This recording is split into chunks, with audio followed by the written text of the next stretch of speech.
അദ്ദേഹം ജയിച്ചു വരും. ബേപ്പൂർ MLA ആയിരിക്കും. ബേപ്പൂരിൽ മാത്രമല്ല, കേരളത്തിലാകെ സുനാമി ആയിരിക്കും. വികസനം എന്ന് പറയുന്നത് ആ നാട്ടിലെ ജനങ്ങൾ അനുഭവിക്കണം, വോട്ടർമാർ അനുഭവിക്കണം. പിന്നെ അവിടെ വികസന ജാഥയുടെ ആവശ്യം. കുറേ ആകാശത്തേക്ക് ബലൂണ് വിടും, കുറേ ലൈറ്റ് ഇടും, കാണുന്ന പാലമൊക്കെ ചുരണ്ടി പെയിന്റ് അടിക്കും. ഇതൊന്നും ജനം അംഗീകരിക്കാൻ പോകുന്നില്ല.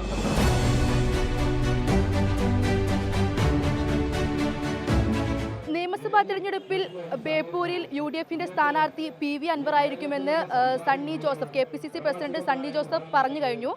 ബേപ്പൂരിൽ PV അൻവറും സജീവമായിരിക്കുകയാണ്. താങ്കളായിരിക്കും UDFന്റെ സ്ഥാനാർത്ഥിയെന്ന് സണ്ണി ജോസഫ് പ്രഖ്യാപിച്ചു കഴിഞ്ഞു. UDFന്റെ ആദ്യ സ്ഥാനാർത്ഥി പ്രഖ്യാപനമാണ്. എന്ത് തോന്നുന്നു? ഞാൻ ബേപ്പൂരിൽ മാത്രമല്ല, ഞാൻ നല്ല നോർത്തിലും സൗത്തിലും ഒക്കെ ഉണ്ട്. അപ്പോൾ മലബാറിൻ്റെ വിവിധ പ്രദേശങ്ങളിലുള്ള UDF സംവിധാനത്തെ ശക്തിപ്പെടുത്താനും തെരഞ്ഞെടുപ്പിൽ സ്ഥാനാർത്ഥികളെ വിജയിപ്പിക്കാനുള്ള പ്രവർത്തനത്തിൻ്റെ ഭാഗമാണ്.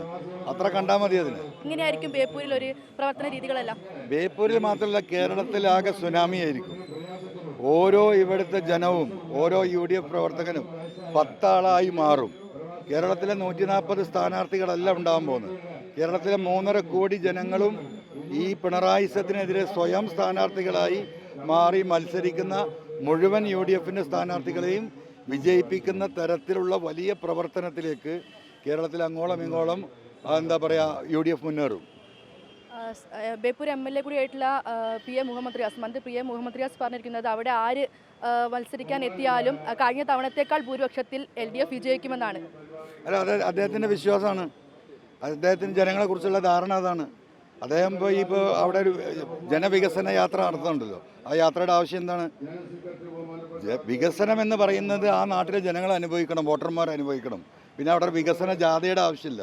അപ്പോൾ ജനങ്ങൾക്ക് അനുഭവവേദ്യമായ ഒരു വികസനവും നടത്താതെ ജനങ്ങളെ വീണ്ടും മാസ്മരികമായി പറ്റിക്കാനും വലിയ വലിയ പ്രഖ്യാപനങ്ങൾ നടത്താനുമുള്ള ഒരു പരിശ്രമമാണ്. ഞാനിപ്പോൾ ചാലിയം ഫിഷ് ലാൻഡിങ് ഏരിയയിൽ നിന്നാണ് വരുന്നത്. അവിടെ പോയി നിങ്ങളത് വന്ന് അവിടെ ഷൂട്ട് ചെയ്യണം. അവിടെ നിന്ന് ഇറങ്ങി നിൽക്കാൻ പോലും പറ്റില്ല. ആയിരക്കണക്കിന് തൊഴിലാളികളുടെ ജീവന ഉപാധിയാണിത്. അവിടെ ഒന്ന് കോൺക്രീറ്റ് ചെയ്ത് കൊടുത്ത് അവിടുത്തെ കുഴികൾ നടക്കാനും അവിടുത്തെ ചെളിവെള്ളം ഒന്ന് മാറ്റാനും അവർക്ക് ഒന്ന് മൂത്രമൊഴിക്കാനുള്ള 2 മൂത്രപ്പരെങ്കിലും ഉണ്ടാക്കി കൊടുക്കാൻ പോലും സാധിക്കാത്ത തരത്തിൽ ജനങ്ങളുടെ അടിസ്ഥാന വിഷയങ്ങൾ, അടിസ്ഥാന പ്രശ്നങ്ങൾ ഒരു നിലക്കും പരിഹരിക്കപ്പെടാനുള്ള ഒരു ഇടപെടലും നടത്താത്തൊരു വ്യക്തി. കുറേ ടൂറിസം, കുറേ ആകാശത്തേക്ക് ബലൂണ് വിടും, കുറേ ലൈറ്റ് ഇടും, കാണുന്ന പാലമൊക്കെ ചുരണ്ടി പെയിന്റ് അടിക്കും. ഇതൊന്നും ജനം അംഗീകരിക്കാൻ പോകുന്നില്ല.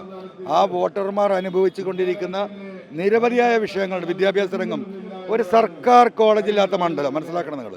ഈ ആയിരക്കണക്കിന് തൊഴിലാളികളുടെ മക്കൾ ഫീസ് കൊടുത്ത് കടം വാങ്ങി, പലിശക്ക് പണം വാങ്ങി മക്കളെ പഠിപ്പിക്കുന്ന ഗതികേടാണ്.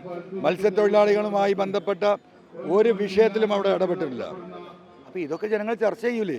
ബേപ്പൂർ പോർട്ട് നൂറ്റാണ്ടുകൾക്ക് മുമ്പ് 1400കളിൽ ലോകം മാപ്പിൽ രൂപപ്പെട്ട ബേപ്പൂര്, അവിടുത്തെ അവസ്ഥ എന്താ? ആയിരക്കണക്കിന് തൊഴിലാളികൾ ഉണ്ടായിട്ട് 100 തൊഴിലാളികൾ താഴെയായി. 100 കണക്കിന് കപ്പലുകൾ ഒരാഴ്ചയിൽ വന്നു പോയിരുന്ന വിരലിലെണ്ണാവുന്ന കപ്പലുകൾ പോലും വരുന്നില്ല. അപ്പോൾ എവിടെയാണ് വികസനം?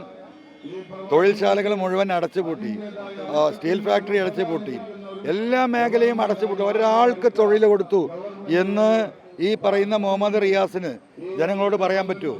യുവാക്കൾക്ക് എവിടെ തൊഴിൽ? ഈ പാട്ടും ഡാൻസും പൂരവും നടത്തി യുവാക്കളുടെ ശ്രദ്ധ തിരിച്ചു വിടുകയാണ്. അതൊന്നും യുവാക്കൾ അവിടെ തിരിച്ചറിയുന്നുണ്ട്. ആ രീതിയിൽ ജനങ്ങളുമായി ബന്ധപ്പെട്ട വിഷയങ്ങൾ തന്നെയാണ് ചർച്ച ചെയ്യപ്പെടുക. പ്രധാനമായും എന്തായിരിക്കും ബേപ്പൂരിൽ പ്രാധാന്യം കൊടുക്കുക? വികസനത്തിനായിരിക്കും അല്ലെങ്കിൽ രാഷ്ട്രീയപരമായ വികസനമില്ലായ്മ തന്നെയാണ് ചർച്ച ചെയ്യുക. ഞാനിപ്പോൾ സൂചിപ്പിച്ചത് അതാണ് ജനങ്ങളെ ബാധിക്കുന്ന പ്രശ്നം. ആ നിയോജക മണ്ഡലത്തിലെ വോട്ടർമാരായ ജനങ്ങളെ ബാധിക്കുന്ന വിഷയങ്ങൾ തന്നെയാണ് ചർച്ച ചെയ്യുക. അത് തെരഞ്ഞെടുപ്പിൽ മുഖ്യ വിഷയമാകും. മറ്റു പിണറായിയുമായി ബന്ധപ്പെട്ട, ഗവൺമെൻറ്റുമായി ബന്ധപ്പെട്ട പിണറായിസത്തിൻ്റെ ഭാഗമായി ഇന്ന് അദ്ദേഹം എടുത്തുകൊണ്ടിരിക്കുന്ന വർഗീയമായ നിലപാടുകൾ, ഈ രാജ്യത്തെ വികസനമില്ലായ്മ, ജനമനുഭവിച്ചുകൊണ്ടിരിക്കുന്ന വിലക്കയറ്റം ഉൾപ്പെടെയുള്ള വിഷയങ്ങൾ, സർക്കാർ ഫീസുകൾ ഡെയിലി വർദ്ധിപ്പിക്കുന്നു. കെട്ടിടം കെട്ടാൻ പഞ്ചായത്ത് ഓഫീസിൽ പോയി 10 ഇരട്ടിയും 15 ഇരട്ടിയും നികുതി വർദ്ധിച്ചു, ഭൂനികുതി വർദ്ധിച്ചു, കറണ്ട് ചാർജ് വർദ്ധിച്ചു, വെള്ളക്കരം വർദ്ധിച്ചു. എന്താ വർദ്ധിക്കാൻ ബാക്കി? ഇതൊക്കെ ദൂർത്തടിക്കുകയാണ്. പ്രവാസികൾ കേരളത്തിൻ്റെ നട്ടെല്ലാണ്. അവരുമായി ബന്ധപ്പെട്ട ഒരു വിഷയവും പരിഹരിക്കപ്പെട്ടിട്ടില്ല. ഇപ്പം മുസ്ലിം ലീഗ് നടത്തിയ പ്രവാസി ലീഗിലെ സംബന്ധിക്കാനാണ് ഞാൻ ഇവിടെ എത്തിയത്. പ്രവാസി ലീഗ് നടത്തിയ ആ മീറ്റിങ്ങിൽ വന്നതാണ്. എന്താ വിഷയം? അവരുമായി ബന്ധപ്പെട്ട നിരവധിയായ ഓഫറുകൾ ഇവിടെ കൊടുത്താണ്. ഒരു കാര്യം പോലും പരിഹരിച്ചിട്ടില്ല. അവിടുന്ന് നിതാഖാത്തിൻ്റെയും മറ്റും ഭാഗമായിട്ട് 10-50 കൊല്ലം തൊഴിൽ ചെയ്ത് മടങ്ങി വന്ന പ്രവാസികൾക്ക് ഒരു ഗ്ലാസ് വെള്ളം കുടിക്കാനുള്ള എന്താ പറയുക ഒരു സാഹചര്യം പോലും ഇവിടെ ഒരുക്കിയിട്ടില്ല. ഇവരൊക്കെ തിരിയും.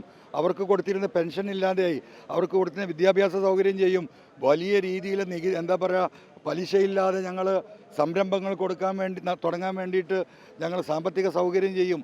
പ്രവാസികളെ കൂട്ടിക്കെട്ടി സൊസൈറ്റി ഉണ്ടാക്കിയിട്ട് വലിയ എന്താ പറയുക ഇവിടുത്തെ പ്രൊഡക്ഷൻ യൂണിറ്റുകൾ ആരംഭിക്കും. എന്തെല്ലാം പറഞ്ഞിരുന്നത്, എന്താ റിസൾട്ട്? വട്ടപൂജയാണ്. അപ്പോൾ ഇതെല്ലാ മേഖലയിലുമുള്ള ജനങ്ങൾ ഈ വിഷയങ്ങൾ ചർച്ച ചെയ്യും. ബേപ്പൂരിലല്ല, കേരളം ഒട്ടാകെ UDF ജയിക്കും. ബേപ്പൂർ മാത്രമല്ലോ, ബേപ്പൂർ ഈസ് ഓൺലി 1 പോയിന്റ്. ഇനി സ്ഥാനാർത്ഥിയാകാനുള്ള തയ്യാറെടുപ്പിലാണ് PV അൻവർ. ക്യാമറാമാൻ സജി തറയിലിനൊപ്പം വർഷ ഗിരീഷ്, അമൃത ന്യൂസ്.